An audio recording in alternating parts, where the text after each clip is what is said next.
sur les dynamiques de la mondialisation.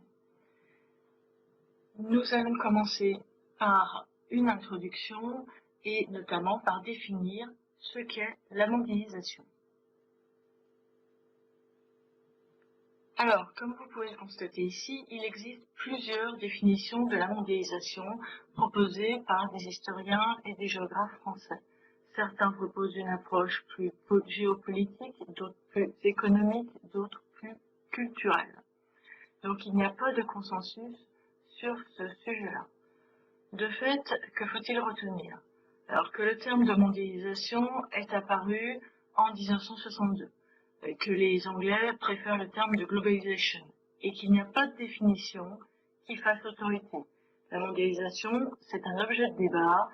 La définition même de la mondialisation est un enjeu à la fois scientifique et idéologique. De fait, quelle définition retenir? Au début du XXIe siècle, nous pouvons dire que la mondialisation est un phénomène de multiplication, diversification et accélération des échanges, entraînant une interdépendance entre les territoires. Maintenant, quand débute cette mondialisation? Là encore, débat. Pour faire nombre d'elles, elle débute dès le XVe, XVIe siècle et comporte 3 phases. Mais pour le géographe français Jacques Lévy, elle est bien plus ancienne, elle remonte à la préhistoire. La perception de la mondialisation est, elle encore, sujette à débat. Il y a les sociétés et les pays qui considèrent qu'elle leur apporte beaucoup, et il y a les sociétés, les pays et les individus qui considèrent que la mondialisation est un véritable fléau.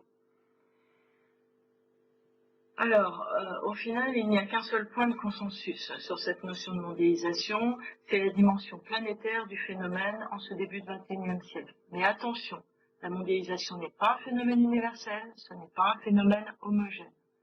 De fait, une approche multiscalaire est donc nécessaire.